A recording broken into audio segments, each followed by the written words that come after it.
Offer bye one get one free. अस्सलाम वालेकुम readers, कैसे हैं आप सब। बहुत सारे लोग मेरा महरम इश्क लवर्स हैं।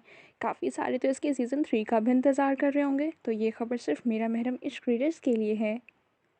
जिन्हें नावल पीडीएफ में चाहिए हो मुझसे रब्ता करें। मेरा महरम इश्क सीज़न 1 और 2 दोनों का पीडीएफ आपको दिया जाएगा और जितने लोग पीडीएफ लेंगे इस हिसाब से मैं फ़ैसला करूँगी कि मैं सीज़न 3 लाऊं या नहीं। तो जिससे मेरा महरम इश्क दोनों सीज़न पीडीएफ में चाहिए वो जल्दी से मेरे इंस्टाग्राम अकाउंट पर मैसेज करें। मेरा महरम इश्क का सीज़न 1 चूँकि इसकी ऑलरेडी पीडीएफ बन चुकी थी और किसी ने खुद ही बनाकर गूगल पर अपलोड कर दी थी, इसलिए मैं पहला सीज़न आपको बिल्कुल फ्री दूँगी। क्योंकि वो पहले ही बहुत सारे लोग पढ़ चुके हैं, तो अगर मैं कहूँ कि आप मुझे उसके पैसे दें तो वो आप सबके साथ ना इंसाफ़ी होगी। लेकिन सीज़न 2 का पीडीएफ मैं खुद बनवा रही हूँ, इसलिए इतनी मेहनत करती हूँ, आप लोगों को फ्री लिख कर देती हूँ। कभी कोई डिमांड नहीं की। आप लोग अपनी मर्ज़ी से लाइक करते हैं, कमेंट करते हैं, फॉलो करते हैं। किसी ने मेरे यूट्यूब चैनल पर जाकर मुझे सब्सक्राइब नहीं किया, मैंने कोई शिकवा नहीं किया। लेकिन मेरा महरम इश्क सीज़न 2 का पीडीएफ रेट 500 है। इसके साथ आप लोगों को सीज़न 1 फ्री मिलेगा। सीज़न 2 आपको कहीं भी किसी भी वेबसाइट पर नहीं मिलेगा। तो जो मेरा महरम इश्क के लवर्स दोनों सीजन्स एक साथ पीडीएफ में पढ़ना चाहते हैं वो मेरे नीचे दिए गए इंस्टाग्राम अकाउंट पर मुझे मैसेज करें। तो जी, अब आते हैं राज आंखें तेरी रीडर्स की तरफ। तो बिल्कुल राज आंखें तेरी अक्टूबर में ख़त्म हो जाएगा, मगर एक ट्विस्ट ये है कि राज आंखें तेरी की लास्ट एपिसोड से पहले उसका पीडीएफ बन जाएगा। तो जो राज आंखें तेरी पीडीएफ में पढ़ना चाहता है उसके लिए भी यही ऑफ़र है। राज आंखें तेरी का पीडीएफ प्राइस 500 रुपये है, मगर चूँकि किस्मत नावल पहले से अपलोड है इसलिए मैं राज आंखें तेरी का सीज़न 1 जो कि फ़ेसबुक पर नहीं मौजूद, वो आपको कहीं भी नहीं मिलेगा, इन्हें बिल्कुल फ्री पीडीएफ दूंगी।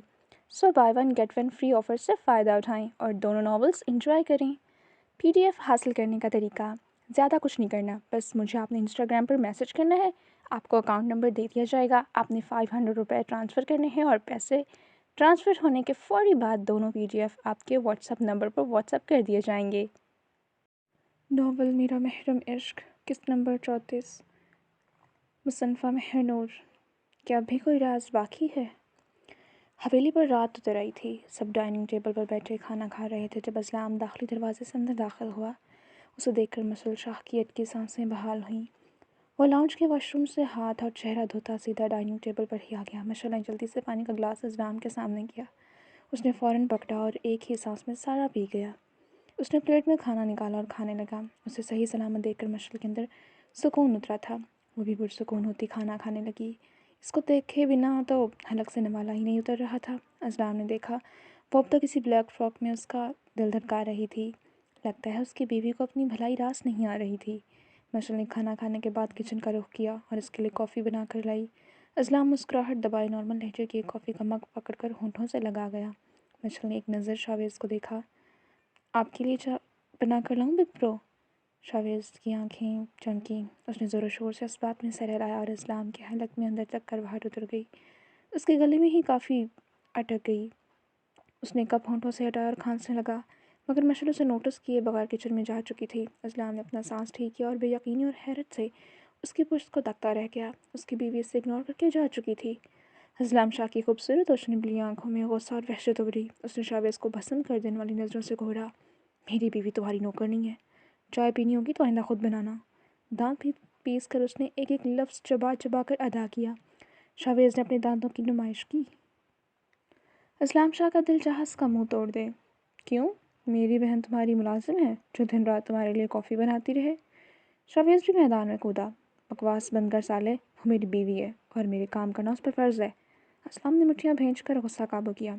शावेज़ के चेहरे पर दिल जलाने वाली मुस्कुराहट थी। हाँ तो मेरी बहन है, मेरे लिए अगर चाय बनाकर उसे खुशी मिलती है तो बहनोई साहब आपको क्यों तकलीफ़ हो रही है? उसकी मुस्कुराहट इस्लाम शाह का पारा हाई कर रही थी। शावेज़ शाह तुम्हारी मौत ना मेरे हाथों लिखी है। सारे बैठे इनके ड्रामे एंजॉय कर रहे थे। बाराज का दिल चाहा दोनों को खींच कर एक एक मारे। हाँ वो तो तुम पिछले 22 सालों से मुझे मारने की कोशिश कर रहे हो। शावेज़ कहाँ पीछे रहता। इससे पहले इस्लाम बोलता बाराज ने दोनों हाथ टेबल पर दे मारे। अगर अब तुम दोनों ने एक लफ्ज़ भी मुँह से निकाला तो तुम दोनों को एक दूसरे को बाद में मारना, पहले मैं तुम दोनों की जान लूँगा। उसकी धार से सब दहल उठे। वो एक झटके से कुर्सी पीछे खींचता हुआ उठा। हर वक्त पानीपत का मैदान सजा कर बैठे जाते हो, कम से कम खाना तो सुकून से खाने दिया करो। बालाज काफ़ी परेशान नज़र आ रहा था। वो सब संजीदा होकर बालाज को देखने लगे। हेज़ल ने उसे आज से पहले इतनी टेंशन में नहीं देखा था। वो फ़ौरन उठा और सीढ़ियाँ फलांगता गायब हो गया। हेज़ल के दिल में अजीब दर्द उठी। वो भी नामहसूस अंदाज में इसके पीछे ऊपर चली गई।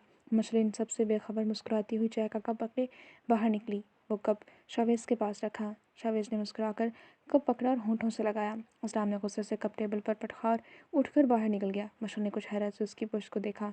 अब ये कहाँ गए? वो कुछ सोचते हुए उसके पीछे बाहर निकली तो वो गार्डन में मोबाइल कान से लगाए किसी से बात करता नजर आया। मशल वापस पलट आई। बालाज गुस्से में दरवाज़ा मारता कमरे में दाखिल हुआ। फिर सर पकड़कर कमरे में चक्कर पर चक्कर काटने लगा। कुछ देर गुजरी जब हेज़ल चौखट पर नमूदार हुई। उसने कुछ हैरत से बालाज को चक्कर काटते देखा।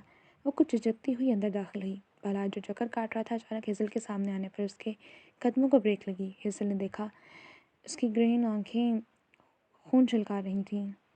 हेज़ल अभी जाओ यहाँ से, मेरा मूड बहुत ख़राब है, उसने सर्द लहजे में हेज़ल को जाने का कहा, मगर वो मुस्तरब खड़ी बालाज को परेशान देख रही थी।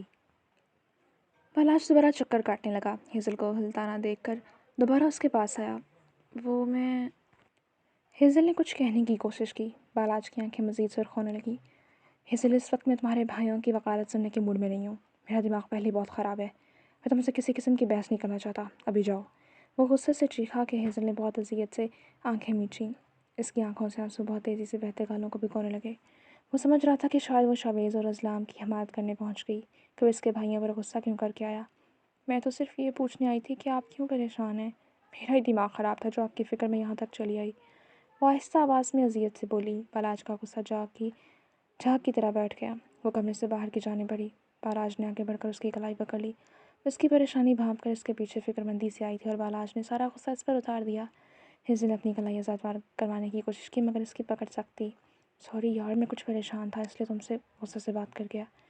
हेज़ल ने भीगी आंखें उठाकर उससे घूरा। परेशान है तो क्या अपना सारा गुस्सा मुझ पर निकालेंगे? बालाज के असाब ढीले पड़ चुके थे। मेरी जान, सॉरी कर तो रहा हूँ। इसने हेज़ल को अपने साथ लगाया। हेज़ल ने गुस्से से दूर होने की कोशिश की। नहीं चाहिए कोई सॉरी, रखें अपने पास। पहले गुस्सा निकाल कर दिल तोड़ते हैं, फिर सॉरी करके पुरसुकून हो जाते हैं। कभी ये सोचा है कि मेरे दिल पर क्या गुजरती है? आपका लहजा मुझे कितनी तकलीफ़ देता है। वो बेबसी से कहती रोने लगी। बालाज को हकीकतन दुख हुआ। उसका गुस्सा ऐसा ही था। सारी हवेली में सिर्फ इस्लाम और बालाज थे जिनका मीटर लम्हों में शार्ट हो जाता था। फिर वो अपना गुस्सा किस पर कैसे निकालें, कुछ होश नहीं रहती थी। बालाज ने उसके बालों पर लब रखे। हाँ, मेरी गलती है, मुझे गुस्सा नहीं करना चाहिए, आइंदा नहीं करूँगा, सॉरी।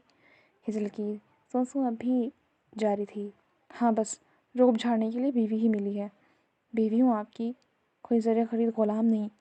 हेज़ल ने सीने पर नाजुक हाथ से मुक्का मारा। बालाज के होंठों के किनारों पर मुस्कुराहट नमूदार हुई।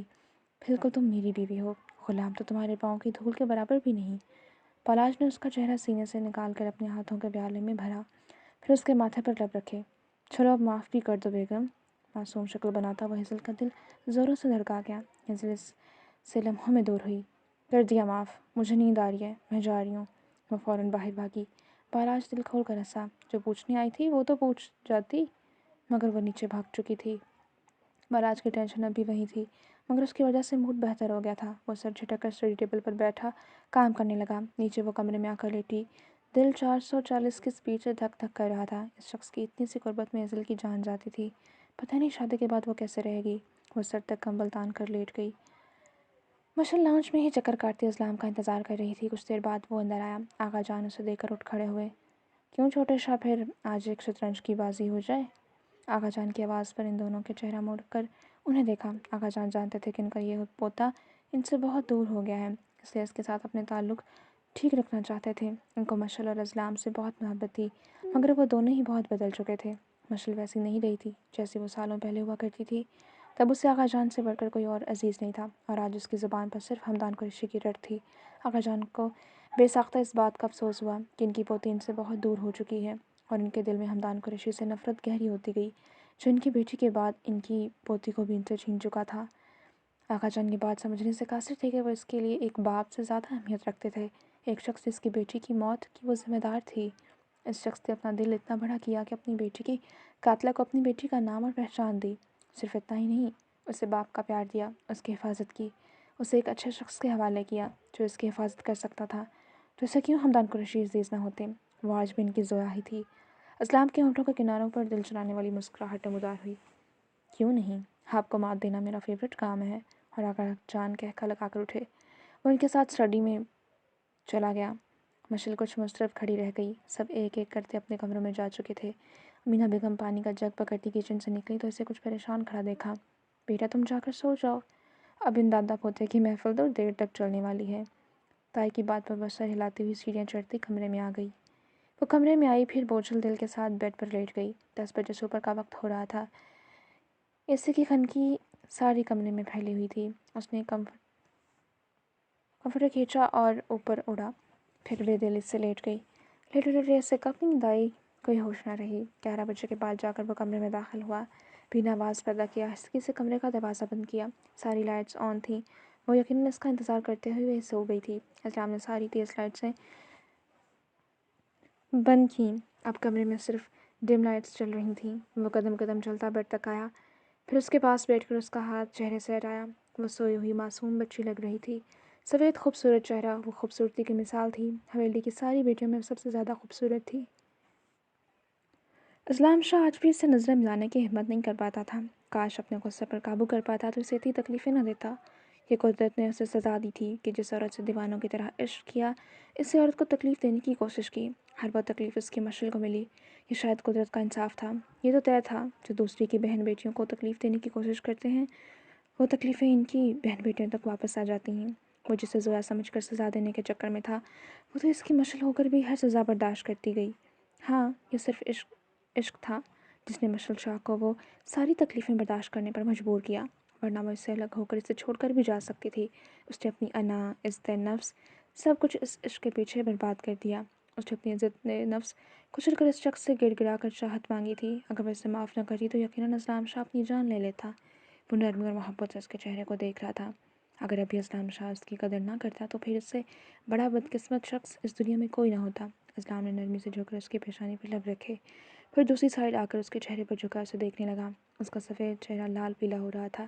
کمرے میں موجود ڈم لائٹس کی وجہ سے اس کے چہرے پر الگ الگ رنگ نظر آ رہے تھے، جو اسے مزید خوبصورت بنا رہے تھے۔ اسلام نے نرمی سے اس کے چہرے کی ایک ایک نقش کو لبوں سے چھوا، انداز میں احتیاط تھی کہ کہیں اس کی نیند خراب نہ ہو جائے۔ اسلام کے پرفیوم کی خوشبو سے اس کی آنکھ کھل گئی تھی۔ جیسے ہی آنکھیں کھلیں، اسے اپنے اوپر جھکا پایا۔ اسلام نے محسوس کیا کہ اس کی آنکھیں کھل چکی تھیں۔ وہ کھل کر مسکرایا، پھر اس کے کان کے پاس جھکا۔ میں نے صبح کہا تھا نا کہ مجھے دوبارہ اس رنگ میں نظر نہ آنا۔ لگتا ہے بیگم تمہیں اپنی آزادی پسند نہیں آ رہی۔ اب تک اسی رنگ میں کیوں ہو؟ وہ آہستہ آواز میں اس کے کان میں سرگوشی کر رہا تھا۔ مشل نے اس کے سینے پر دباؤ ڈال کر اسے خود سے دور کیا۔ مسئلہ کیا ہے آپ کو؟ میں کوئی بھی رنگ پہنوں، میری مرضی۔ پیچھے ہٹیں اور سکون سے سونے دیں۔ اتنا کہتے ساتھ وہ کروٹ بدل گئی۔ کچی نیند کی وجہ سے اس کی آواز بوجھل ہو گئی تھی۔ وہ دوبارہ آنکھیں بند کر کے سوتی بنی۔ اسے غنودگی میں گئے کچھ پل ہی ہوئے تھے جب اپنی گردن پر دانتوں کی تکلیف محسوس ہوئی۔ اس نے اذیت سے آنکھیں میچی۔ اس آدمی کا کچھ نہیں ہو سکتا تھا، وہ تکلیف برداشت کرتی ہے۔ بے سدھ لیٹی رہی۔ کچھ پل بعد اسلام کی منمنائیاں بڑھنے لگیں۔ مشل نے کچی نیند سے گلابی ہوتی آنکھیں بمشکل کھولیں۔ سکون سے سونا چاہتے ہیں یا میں دھکے مار کر آپ کو باہر نکالوں؟ دانت پیس کر وہ آہستہ آواز میں گرجی۔ اسلام نے اپنے ڈمپلز کی نمائش کی۔ میں مجازی خدا ہوں تمہارا، مجھے میرے ہی کمرے سے باہر نکالو گی؟ اسلام نے کچھ معصومیت سے پوچھا۔ بالکل، میں بھی آپ کی ہی بیوی ہوں، اور یہ کمرہ آپ کا نہیں میرا ہے۔ سکون سے سو جائیں ورنہ کمرے سے باہر نکال پھینکوں گی۔ اسے آنکھیں دکھاتے ہوئے دائیں جانب کروٹ لے گئی۔ اسلام نے اس کی پیٹھ کے گرد ہاتھ ڈال کر اپنی جانب کھینچا۔ اس کی کمر اسلام کے کشادہ سینے سے آ لگی۔ اسلام کا چہرہ اس کے کان کے پاس تھا۔ قسم سے بہت ظالم ہو، مجھے سکون بھی نہیں لینے دیتی۔ اس کے کان کے لب پر لب مس کرتا اسے کپ کپانے پر مجبور کر رہا تھا، مگر دوسری طرف وہ بے سدھ لیٹی تھی۔ اسلام نے کچھ حیرت سے اسے دیکھا۔ میں بھی بہت بے سکون رہی ہوں، سکون سے اپنی سزا پوری کریں۔ نارمل لیکچر میں وہ کہتی آنکھیں بند کر گئی، یقیناً اس وقت وہ صرف سونا چاہتی تھی۔ اسلام کے چہرے پر زخمی مسکان نمودار ہوئی۔ ہاں، یہ سزا تو میں ڈیزرو کرتا ہوں۔ ایسے کب تک سزا دینے کا ارادہ ہے؟ اسلام نے دوبارہ اسے مخاطب کیا۔ وہ نیند میں تو رہی تھی، پھر آہستہ آواز میں بڑبڑائی، تا عمر۔ اسلام کا دل پھیل کر سکڑا۔ سنو میری جان، یہ کچھ زیادہ نہیں ہو رہا؟ اسلام کا دل تو دھڑکنے سے انکاری ہو چکا تھا۔ کیا وہ ساری زندگی یہ سزا برداشت کرے گا؟ یہ سوچ آتے ہی اسے سانس لینے میں تکلیف ہونے لگی۔ اس کی مدھم سانسیں اسلام کے بازو پر پڑ رہی تھیں، لیکن وہ سو چکی تھی۔ اس کا سر اسلام کے کندھے پر تھا۔ اسلام نے اس کے بالوں پر لب رکھے، پھر اس کے گرد حصار مضبوط کرتا اس کے پشت کو سینے سے لگائے خود بھی آنکھیں بند کر گیا۔ ایک نئی صبح کا آغاز ہو چکا تھا۔ اس کی آنکھیں دور سے آتی اذان سے کھلیں۔ وہ نیند سے جاگی مگر اٹھنے کی کوشش نہ کر پائی۔ وہ اسے اپنے حصار میں قید کیے سو رہا تھا۔ مشعل نے کروٹ لینے کی کوشش کی مگر بری طرح ناکام۔ واقعی اس کا پتھر جسم تھا، ہلایا بھی نہیں جاتا تھا۔ اس نے بہت مشکل سے اسلام کا بازو پیٹ سے ہٹایا، پھر اٹھ کر بیٹھی۔ ایک نظر اس کے چہرے پر گئی جو سویا ہوا معصوم بچہ لگ رہا تھا۔ مشعل نے اس کا کندھا ہلایا، وہ فوراً نیند سے جاگ گیا۔ آرمی والوں کی نیند ایسی ہی ہوتی ہے، کوئی ہلکی سی آہٹ کرے تو فوراً چوکنا ہوتے آنکھیں کھل جاتی ہیں۔ انہیں تو نیند میں بھی چوکنے رہنا پڑتا تھا۔ اس نے نیند سے بند ہوتی آنکھوں سے مشعل کو سوالیہ نظروں سے دیکھا۔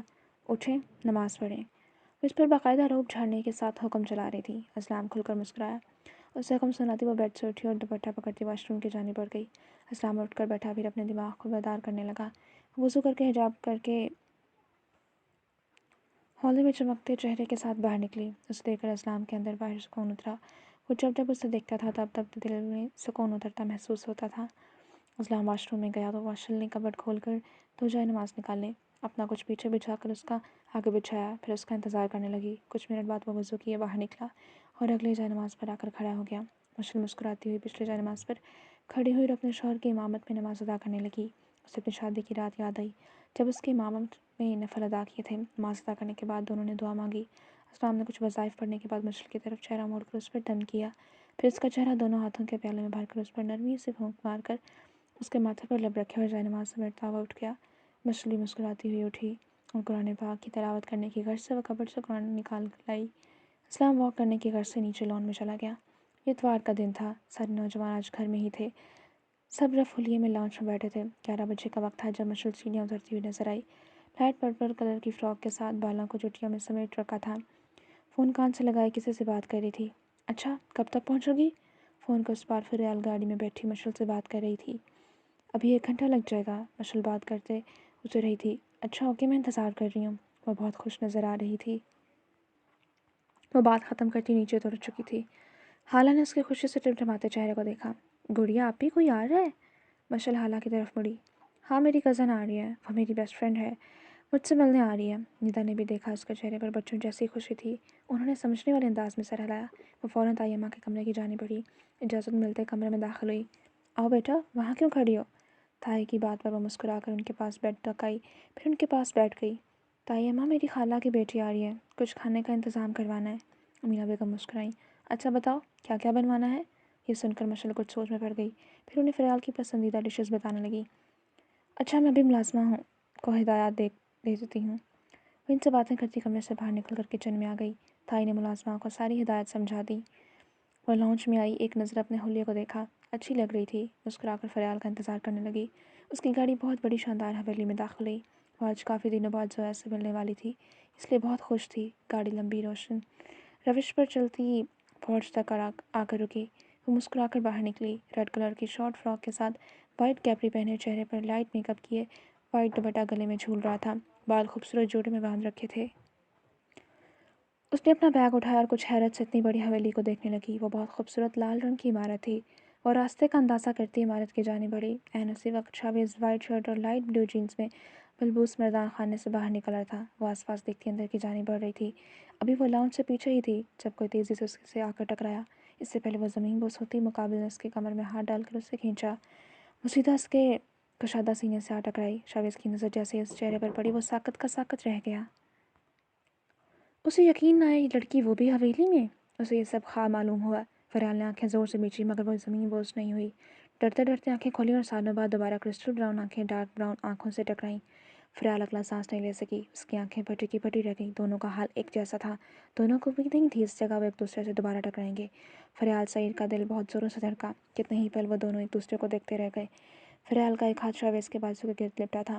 وہ یقین کرنا چاہ رہی تھی کہ یہ کوئی خواب نہیں حقیقت ہے۔ شاویز نے خود کو کچھ کمپوز کیا۔ ناٹ اگین، اس کے منہ سے یہ بے ساختہ نکلا۔ اس کی آواز سے فریال کو یقین آ گیا کہ یہ خواب نہیں حقیقت ہے۔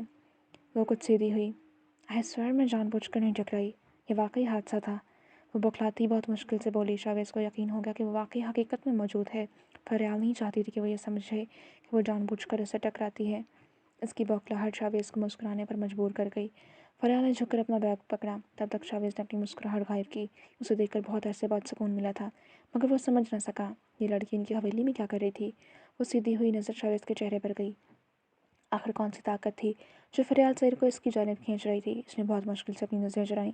अगर इसे देखती तो दोबारा होश खो देती। वो बेमकसद आसपास देखने लगी। उसकी नज़रें चुराना शावेज़ के लबों को दोबारा तबस्सुम बिखेर गया। आपकी तारीफ़ मिस? उसने जानबूझकर फरियाल से सवाल किया और फरियाल ने हैरत और बेयकीनी से शख्स को चेहरे को देखा जहाँ शनासाई की कोई नमक नहीं थी। फरियाल का दिल करची करची हुआ।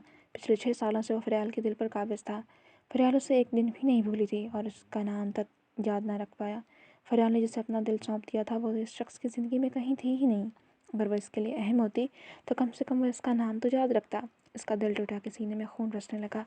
वो यहाँ आते हुए कितनी खुश थी। इस शख्स को देखने के बाद भी खुशी हुई, मगर उसके एक सवाल ने फरियाल सईद मलिक को अर्श से फर्श पर ला फेंका था। वो कुछ भी बोलने की काबिल न रही। फरियाल, अचानक मशल की आवाज़ से वो दोनों इसकी जानिब मुतवज्जे हुए। सामने ही बहुत खूबसूरत लाइट पर्पल कलर की फ़्रॉक में वो मुस्कुराती हुई खड़ी थी। उसे देखकर फरियाल को हकीकतन खुशी हुई। ज़ोया? फरियाल के लब हिले और शावेज़ बेयकीनी से इन दोनों को देखकर रह गया। क्या वो दोनों एक दूसरे को जानती हैं? वो फ़ौरन भागती हुई आई और इसके सीने से लिपट गई। फरियाल अपने सारे दर्द भूलकर खुलकर मुस्कुराई। कुछ पल बाद वो अलग हुई। इतनी देर लगा दी, मैं कब से इंतज़ार कर रही थी। मशल के लहजे में साफ खुशी थी। हाँ, वो गांव का रास्ता मुश्किल से समझ आ रहा था, पहली बार आई हूँ ना।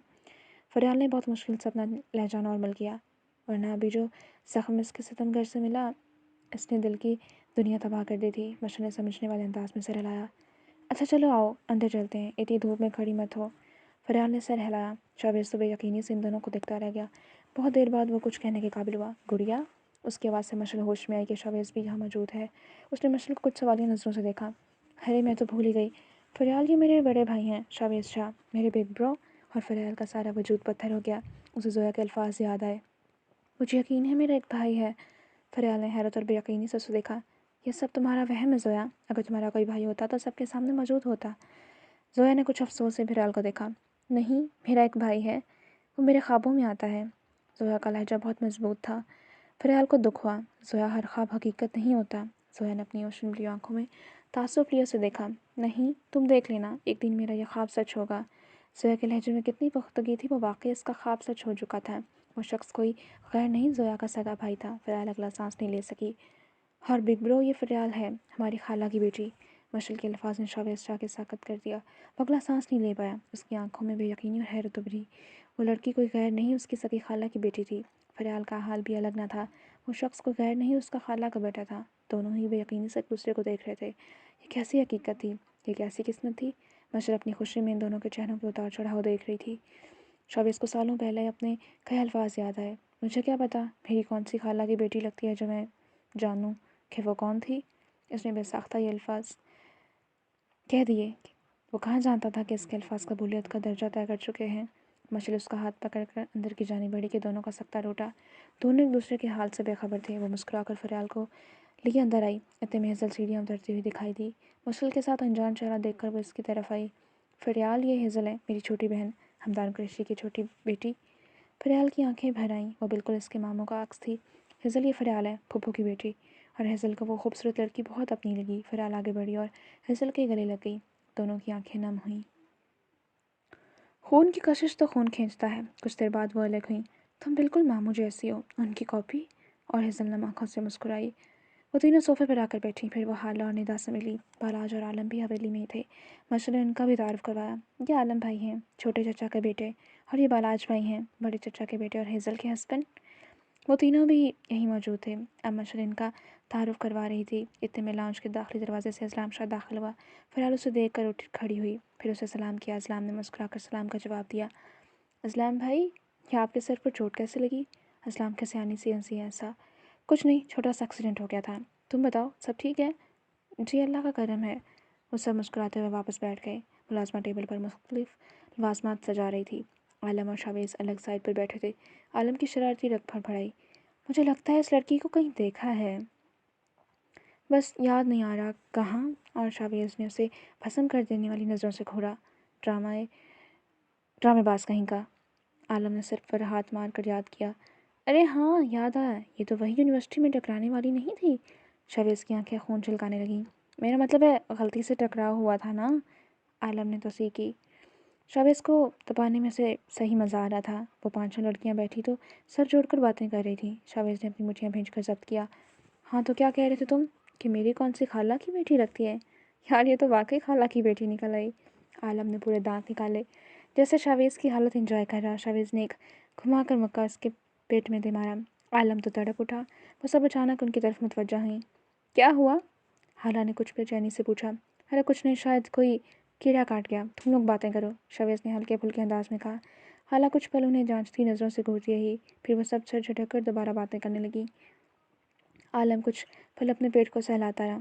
ہاں تو میں کہہ رہا تھا کہ اب رشتہ داری نکل آئی ہے تو کیوں نہ شاویز شاہ تمہیں گھوڑی چڑھا دیا جائے؟ شاویز تیزی سے اس کی طرف پلٹا۔ عالم شاہ اگر اپنی بھلائی چاہتے ہو تو دفع ہو جاؤ، ورنہ میں نے ان سب لڑکیوں کا لحاظ کیے بنا تمہاری درگت بنا دینی ہے۔ شاویز نے دانت پیس کر ایک لفظ ادا کیا۔ عالم نے کچھ اوکھ کے تاثرات سجائے۔ یار یہ نہ کرنا، ورنہ لڑکی پر تمہارا امپریشن برا پڑے گا۔ شاویز نے کس طرح اپنا غصہ ضبط کیا تھا وہی جانتا تھا۔ ایسا کچھ نہیں ہے عالم، اپنی سوچوں کو فضول میں نہ دوڑاؤ۔ شاویز نگاہیں چرا گیا۔ عالم اس کے کچھ پاس جھکا۔ اچھا تو میں ٹرائی مار لیتا ہوں، وہ بھی خوبصورت ہے اور میں بھی، کیا خیال ہے؟ وہ اس کے الفاظ شاویز شاہ کے سینے میں خنجر بن کر پیوست ہوئے۔ وہ ایک لمحے میں اٹھا اور اگلے ہی لمحے اس نے غصے سے ایک مکہ عالم کے منہ پر دے مارا۔ خبردار اگر اپنی زبان سے آئندہ اس سے الفاظ ادا کیے، جان نکال دوں گا۔ اگر ایسا سوچنے کی ہمت بھی کی۔ وہ اتنی اونچی آواز میں گرجا کہ وہ سب ساکت رہ گئے۔ بالاج اور اسلام فوراً اٹھے۔ بالاج نے شاویز کو پکڑ کر پیچھے کیا اور اسلام نے عالم کو اٹھایا۔ پاگل تو نہیں ہو گئے تم دونوں؟ کوئی گھر آئے مہمانوں کا لحاظ ہے یا نہیں؟ اسلام آہستہ آواز میں گرجا۔ مشعل کے چہرے پر یکایک پریشانی نمودار ہوئی۔ شاویز کا بس نہ چلا عالم کی جان لے لیتا۔ وہ تو صرف شاویز کے دل کا حال جاننے کے لیے مذاق کر رہا تھا۔ اسے بالکل امید نہیں تھی کہ شاویز اس طرح غصے سے چیخے گا۔ شاویز کی نظر اچانک فرار پر گئی، جو کچھ مضطرب سی اسے ہی دیکھ رہی تھی۔ اس کی آنکھوں میں کچھ تھا جس نے شاویز شاہ کو اندر تک گھائل کیا۔ وہ غصے سے ہر شے کو ٹھوکر مارتا باہر نکل گیا۔ عالم کو افسوس ہوا کہ کیا ضرورت تھی ایسے گھٹیا مذاق کی۔ شاویز بہت کم غصے میں آتا تھا، مگر جب آتا تھا تو بہت زبردست قسم کا غصہ آتا تھا۔ شاہ خاندان کے ہر پوتے کا ہی خون گرم تھا، جو غیرت پر جوش مارتا تھا۔ عالم اٹھا اور اوپر کمرے میں چلا گیا۔ فریال کے دل میں بہت تکلیف ابھری۔ مشعل فوراً اٹھ کر شاویز کے پیچھے جانے لگی، مگر راستے میں ہی اسلام نے اس کا ہاتھ پکڑ کر روک دیا۔ اس نے کچھ بے یقینی سے اسلام کو دیکھا۔ پریشان مت ہو، تم فریال کے پاس بیٹھو، میں اسے دیکھتا ہوں۔ اسلام نے بہت محبت اور نرمی سے کہا کہ مشعل کے تنے اعصاب کچھ ڈھیلے ہو گئے۔ وہ واپس آ کر بیٹھ گئی۔ بالاج نے ایک نظر ان پانچوں کے چہروں پر ڈالی جن کی مسکراہٹ غائب ہو چکی تھی۔ تم سب پرسکون ہو جو لڑکیوں، یہ سب تو چلتا رہتا ہے۔ دونوں کسی بات پر غصہ ہو گئے ہیں، شام تک ٹھیک ہو جائیں گے۔ بالاج نے ماحول کے تناؤ کو کم کرنے کی کوشش کی۔ مشعل کی نظر لاؤنج کے دروازے کی جانب اٹھی۔ اسلام باہر نکل چکا تھا۔ کچھ دیر بعد مردان خانے سے آغا جان اور ارتضیٰ صاحب اندر آتے دکھائی دیے۔ آغا جان کی نظر اچانک لاؤنج میں بیٹھی اس نوجوان لڑکی پر گئی، اور اس کا چہرہ دیکھ کر آغا جان کا سانس سینے میں ہی اٹکا تھا۔ وہی آنکھیں، وہی نین نقش، وہی حسن، وہی چہرہ، وہی مسکراہٹ، بس فرق تھا تو لباس میں۔ حاتم نواب شاہ 55 سال پیچھے ماضی میں پہنچ گئے۔ یہ ناممکن تھا، یہ لڑکی بالکل اس کی کاپی تھی۔ اس کے سر پر کسی نے ساری حویلی کی چھت دے ماری تھی۔ ان کا وجود زلزلوں کی زد میں آ گیا۔ ارتضیٰ صاحب نے انہیں کھوئے ہوئے دیکھا تو ان کا کندھا ہلایا۔ آغا جان، آپ کی طبیعت ٹھیک تو ہے؟ وہ جیسے ہوش میں آئے۔ اس کی تو شہد رنگ آنکھوں میں کوئی محبت اتری تھی۔ ہاں، یہ لڑکی کون ہے؟ آغا جان کے سوال پر ارتضیٰ صاحب کی نظر بھی اس طرف اٹھی۔ انہوں نے بھی کچھ حیرت سے اس چہرے کو دیکھا۔ اسام، ادھر آؤ۔ تایا کی آواز پر وہ فوراً اٹھ کر ان کی طرف گیا۔ یہ لڑکی کون ہے؟ انہوں نے کچھ رازدانہ انداز میں پوچھا۔ یہ فریال آپی ہیں، شاویز لالا اور گڑیا آپی کی خالہ کی بیٹی۔ ان سے ملنے حویلی آئی ہیں۔ اور آغا جان کا سارا جسم برف کی طرح جم گیا۔ ملک سعید کی بیٹی؟ ارتضیٰ صاحب نے اسام سے پوچھا تو اس نے اثبات میں سر ہلایا۔ آغا جان کے اندر باہر دہکتے ہوئے انگارے جل اٹھے۔ ان کی آنکھیں ناقابل یقین حد تک سرخ ہوئیں۔ ان کا دل چاہے اس لڑکی کو اٹھا کر اس حویلی سے باہر پھینکوا دے۔ اس لڑکی نے حاتم نواب شاہ کا ایک ایک زخم تازہ کر دیا تھا۔ سالوں پہلے لگے سارے زخم ہرے ہوئے تھے۔ کسی نے ان کی انا کو بہت زوروں سے کچلا تھا۔ وہ فریال کے چہرے کو دیکھ رہے تھے۔ جاری ہے۔